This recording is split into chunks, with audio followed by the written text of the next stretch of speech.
आगे देखो, अब ये गाउस के नियम का अंतिम एप्लीकेशन है छठा, जो कि है समरूप आवेशित अचालक ठोस गोले पर विद्युत क्षेत्र की तीव्रता कैपिटल ई। ये हम निकालेंगे गाउस के नियम की मदद से। सबसे पहले वही पहला केस, गोले से बाहर जब स्मॉल आर बड़ा हो किससे, कैपिटल आर से। कैपिटल आर जो है वो है एक जो गोला लिया है हमने, उसकी त्रिज्या क्या है, कैपिटल आर। अब हम इस पे एक गाउसियन पृष्ठ की कल्पना करेंगे, तो वो गाउसियन पृष्ठ भी कैसा होगा, एक गोलाकारी होगा। और इस गाउसियन पृष्ठ की जो त्रिज्या होगी वो होगी आपकी स्मॉल आर, ठीक है। इसके बाद हम यदि अब ये जो गोला है कैसा है, अचालक ठोस गोला, इसके ऊपर यदि हम आवेश देंगे तो वो आवेश इसके पृष्ठ के साथ साथ अंदर भी बट जाएगा। और जब ये आवेश इसके अंदर जाएगा तो इसके अंदर जो आवेश का मान है वो 0 नहीं होगा। ये हमें ध्यान रखना है। तो देखो, सबसे पहले इसमें हम यहाँ मान लो, हम पहले कोई मानते हैं कि यहाँ पे हमने एक अल्पांश ले लिया, तो इस अल्पांश के ऊपर वो ही पहले वाली चीज़ है, इधर की तरफ होगा ई वेक्टर, इधर की तरफ होगा डी ए वेक्टर, दोनों समान दिशा में हैं।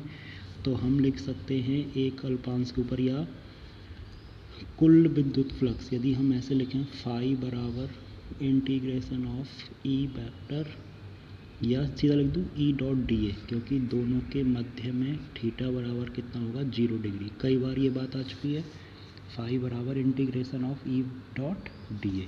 अब यहाँ से हम लिख सकते हैं ई जो है वो तो एक समान है, और इंटीग्रेशन ऑफ डी ए, ये समाकलन के साथ जो ये वाला गोला है इसका मतलब है कि एक बंद पृष्ठ है। अब ये जो है डी ए, ये है समाकलन, इसका मतलब कि सभी का योग। तो यहाँ एक अल्पांश, ये एक अल्पांश, ये ऐसे पूरे पृष्ठ पर अल्पांश होंगे, तो इन सभी अल्पांशों का जो योग कर देंगे, किसका योग करेंगे, उनके एरिया का, उनके क्षेत्रफल का। तो यदि इनके क्षेत्रफल का योग करेंगे तो हमें एक गोला मिलेगा, मतलब इस पूरे का जो मान होगा वो गोले के क्षेत्रफल के बराबर होगा। तो हम लिखेंगे फाई बराबर ई इंटू में, अब गोले का क्षेत्रफल होता है 4 पाई इंटू में आर स्क्वायर। अब यहाँ पे आर कौन सी आएगी, हमने अल्पांश माना है यहाँ पे, तो आर कौन सी आएगी, ये वाली स्मॉल आर।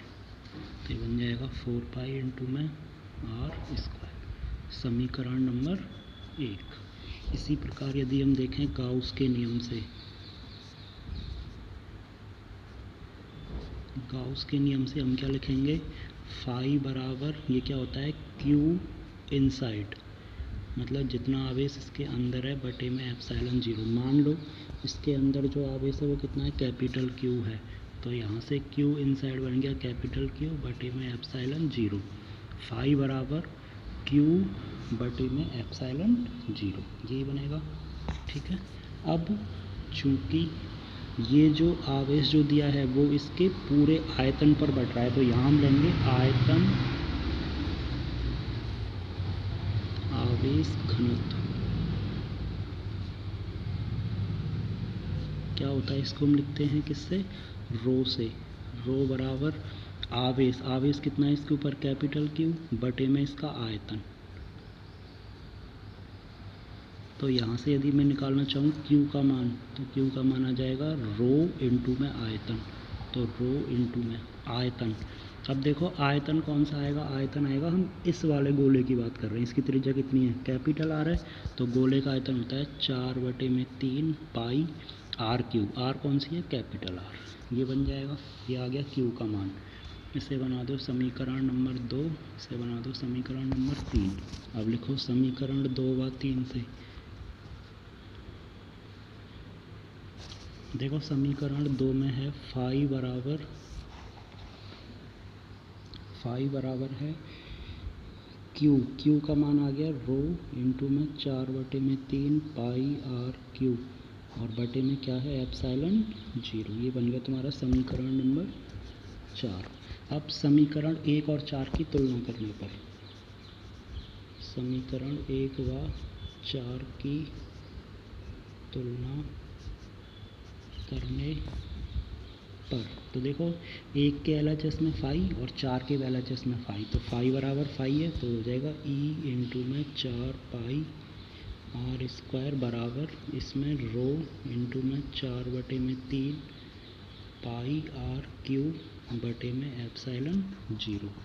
तो यहाँ देखो 4 पाई से गया ये 4 और पाई, और कुछ कट रहा है? कुछ नहीं कट रहा। हमें निकालना है ई का मान, तो ई का मान आ जाएगा, इधर है एक तो बच गया रो इंटू में आर क्यूब, ये 3 जो है वो आएगा नीचे, तो 3 रो 0 और इधर से आर स्क्वायर, यही आएगा। ये आ गया ये वाला, किसके लिए? जब उससे बाहर निकाल रहे हैं, ठीक है। ये आ गया। इसको यदि हम के क्यू बटे आर स्क्वायर के रूप में भी देखना चाहें तो देखो इसको ऐसे भी लिख सकते थे हम, यहाँ जो है फाई बराबर ई इंटू में 4 पाई आर स्क्वायर, और यहाँ है फाई बराबर क्यू बटे में एप्सिलॉन 0। तो समीकरण 1 व 2 से, ये तुम्हें बस ध्यान रखना है, ये वाला नहीं करना है।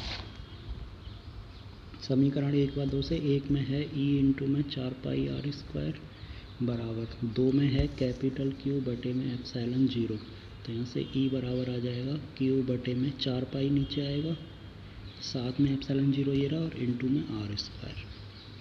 तो यहाँ से ई बराबर 1 बटे में 4 पाई एप्सिलॉन 0 का बन जाएगा के क्यू बटे में आर स्क्वायर, ठीक है।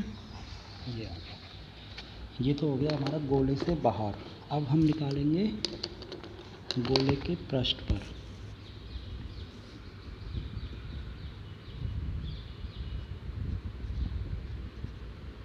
तो इसमें क्या होगा, स्मॉल आर बराबर कैपिटल आर। चित्र इसका तुम सब लोग समझ ही गए होंगे।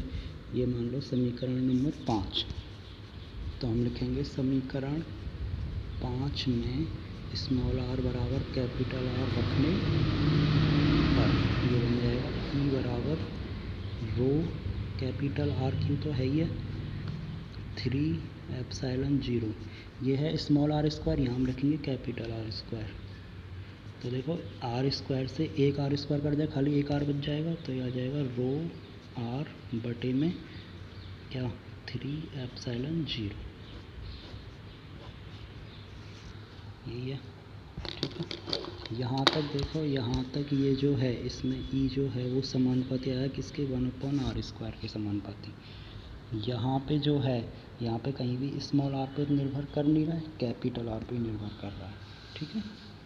अब इसके बाद लास्ट जो है वो कौन सा है, जब उसके अंदर हो, सी केस, गोले के अंदर। दिखना चाहिए इसमें small R is less than capital R. इसमें चित्र क्या बनेगा, सबसे पहले हमने एक गोला लिया था जिस पर यदि हम आवेश, ये मान लो गोले की त्रिज्या क्या है कैपिटल आर, इस पे हमने आवेश दिया प्लस क्यू,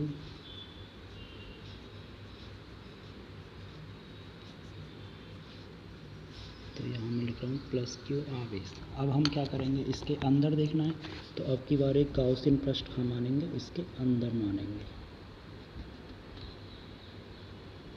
और ये जो गाउसियन पृष्ठ है इसकी त्रिज्या क्या होगी, स्मॉल आर।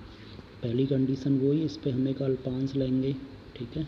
इस अल्पांश के ऊपर इधर होगा ई वेक्टर और इधर हो जाएगा डी ए। तो फर्स्ट कंडीशन तो वही आएगी, फाई बराबर E vector dot D A vector. Integration कर दूँ यदि सभी का निकालेंगे, ये बंद पृष्ठ के लिए, ठीक है। यहाँ से ई और डी ए के मध्य कोण 0 है, तो वापस से आ जाएगा फाई बराबर ई और इंटीग्रेशन ऑफ डी ए, समझ गए होंगे। अब डी ए, इस जहाँ हमने अल्पांश माना है ऐसे अल्पांश सभी पे होंगे, तो उन सभी अल्पांशों के क्षेत्रफल का योग। अब देखो क्षेत्रफल का योग निकालेंगे तो बन तो क्या रहा है, गोला ही बन रहा है, लेकिन गोले का क्षेत्र होता है 4 पाई आर स्क्वायर। अब बात आती है इसमें आर कौन सी आएगी, बड़ा आर या छोटा आर। तो यहाँ भाई अल्पांश माना है मैंने इस जगह पे, तो इस पे कौन सी आर है, छोटी वाली आर है, तो आ जाएगा 4 पाई स्मॉल आर स्क्वायर, समीकरण नंबर 1। ऐसे ही हम लिखेंगे गाउस के नियम से।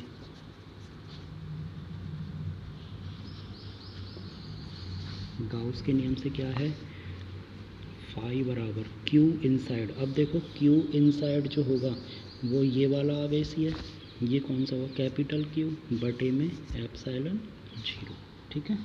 अब हम निकालेंगे, चूँकि अभी हम देख चुके हैं Q बराबर रो इंटू में आयतन, ये समझ गए होंगे अभी आप। तो Q बराबर आ जाएगा रो इंटू में आयतन, गोले का आयतन होता है 4/3 पाई। अब बात आती है त्रिज्या की। तो देखो यहाँ आवेश जो है वो कौन सी त्रिज्या के अंदर भरा हुआ है, ये वाला गाउसियन पृष्ठ है, तो ये वाली त्रिज्या होगी स्मॉल r वाली के लिए। तो ऐसा हो जाएगा 4/3 पाई r क्यू। इसको रख दो इसमें, ये समीकरण नंबर 2, ये समीकरण नंबर 3। तो समीकरण 2 व 3 से, तो 2 में फाई बराबर क्यू कितना आ गया, रो इंटू में 4/3 पाई स्मॉल r क्यू बटे में एप्सिलॉन 0। ये बना दो समीकरण 4। अब लिखेंगे समीकरण 1 व 4 से। देखो 1 और 4 में दोनों में LHS भाग में फाई है, तो E इंटू में 4 पाई r स्क्वायर बराबर रो इंटू में 4/3 पाई r क्यूब और बटे में क्या आ जाएगा एप्सिलॉन 0। तो 4 पाई r स्क्वायर से गया 4 गया, पाई गया और 1 r गया, खाली r बच जाएगा। तो यहाँ से E बराबर आ जाएगा, एक तो बच गया क्या रो, r क्यू में से 1 r बच जाएगा, ये 3 जाएगा नीचे और एप्सिलॉन 0। तो यहाँ से हमें एक चीज़ साफ साफ दिख रही है कि जो E जो है वो समानुपाती है किसके, स्मॉल r के। ये तुम्हें ग्राफ में ध्यान रखना, ठीक है। अब हम बनाएंगे इनके ग्राफ। चलो ग्राफ में इधर बना लेता हूँ।